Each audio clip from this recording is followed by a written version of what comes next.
태초에 하나님이 천지를 창조하시니라. 창세기 1장 1절. 두 번째 시간, 하나님께 한 걸음.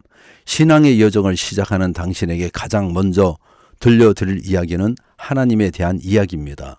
우리가 믿음을 갖기로 마음먹을 때 가장 중요한 것은 바로 누구를 믿을지, 즉 믿음의 대상을 정하는 일입니다.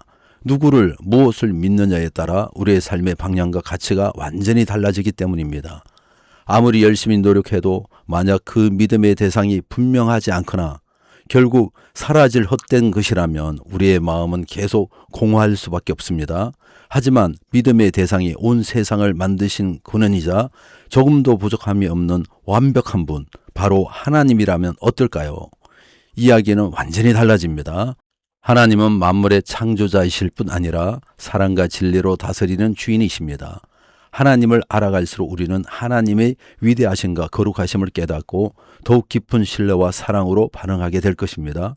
그분은 당신이 하나님을 알고자 내딛는 이 걸음을 사랑으로 맞이하시며 함께 걸어가기를 기다리십니다. 이제 남은 것은 한 걸음을 내딛는 것뿐입니다. 한 걸음 걸어가 볼까요? 첫 걸음, 하나님을 만나는 걸음. 하나님은 창조주이십니다. 태초에 하나님이 천지를 창조하시니라. 창세기 1장 1절. 하나님은 세상이 존재하지 않을 때 홀로 계신 절대자로서 하늘과 땅을 포함한 우주 만물을 창조하셨습니다. 하나님께서 천지를 창조하시면서 처음으로 시간이 흐르기 시작했고 인간의 역사가 시작되었습니다. 절대자이신 하나님은 시간과 공간을 뛰어넘는 분으로 유일하시고 영원한 존재이십니다.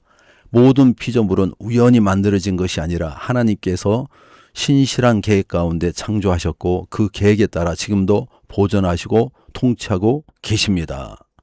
하나님을 만나는 것은 나를 창조하신 창조주를 만나는 것입니다. 하나님은 거룩하십니다. 내가 거룩하니 너희도 거룩할지어다. 레위기 11장 45절. 하나님의 거룩하심은 기독교 신앙의 가장 근본적인 중요한 속성입니다. 이는 단순히 도덕적으로 깨끗하다는 의미를 넘어 하나님이 모든 피조물과 완전히 구별되신 분임을 뜻합니다. 하나님은 죄와 악 그리고 세상의 모든 불완전함으로 본질적으로 분리되셨으며 그분의 영광과 위엄은 다른 어떤 존재와도 비교할 수 없는 절대적인 탁월함을 지니고 계십니다. 하나님은 우리를 이 죄 많은 세상에 따로 구별하여 택하시고 자신의 백성으로 삼으셨으며 우리가 하나님의 자녀로서 그분의 거룩함을 닮아가기를 원하십니다. 거룩하신 하나님을 고백하는 것은 곧 그분을 따라 구별되고 깨끗한 삶을 살아가야 한다는 부르심입니다. 하나님은 사랑이십니다. 하나님은 사랑이시라. 요한일서 4장 16절. 하나님의 사랑은 기독교 신앙의 핵심으로 그분의 존재와 성품의 본질이 사랑입니다. 하나님의 사랑은 인간의 사랑과 다릅니다. 조건적이며 인간의 행위나 상황에 따라 변하지 않는 영원한 사랑입니다.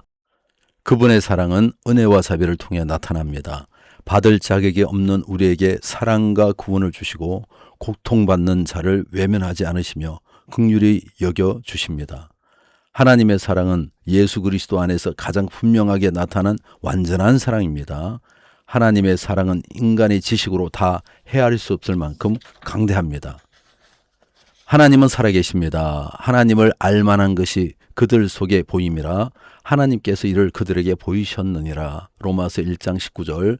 보이지 않는 하나님의 존재를 믿는 것은 신앙의 영역에 속하지만 다양한 방법과 관점에서 하나님이 계신 것을 확신할 수 있는 근거들이 있습니다. 첫째, 피조물의 정교함입니다. 우주의 복잡성과 질서, 생명체의 정교함은 창조주의 존재를 확인시켜줍니다. 우리는 자연의 경이로움과 신비로움 그리고 인간의 다양성을 통해 창조주 하나님을 발견할 수 있습니다. 둘째, 인간의 양심입니다. 하나님께서는 인간을 하나님의 형상대로 창조하셨습니다.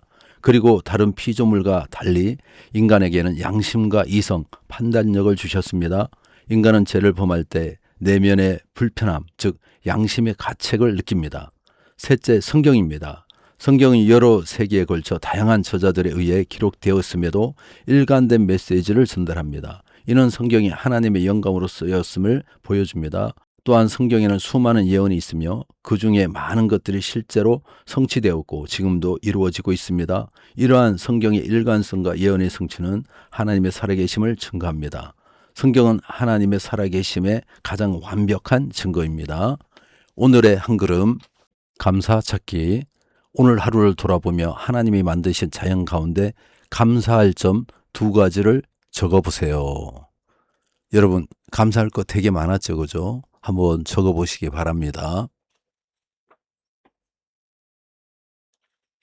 하나님을 만나기. 오늘 내가 알게 된 하나님, 예를 들어 창조주, 거룩하신 분, 사랑이신 분의 속성 중에서 내가 가장 신뢰하고 기대되는 속성은 무엇인지 적어보세요.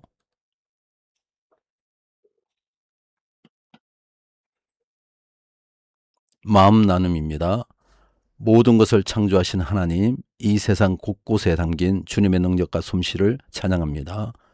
거룩함으로 제 삶을 비추는 주님, 주님의 빛 앞에서 저희의 죄를 회개하고 정결함을 구합니다. 저희를 사랑하시어 자녀 삼아주신 놀라운 은혜에 진심으로 감사드립니다. 주님을 더욱 깊이 알아가며 주님의 선하신 뜻을 따라 살아가도록 인도해 주소서. 예수 그리스도의 이름으로 기도합나이다. 아멘.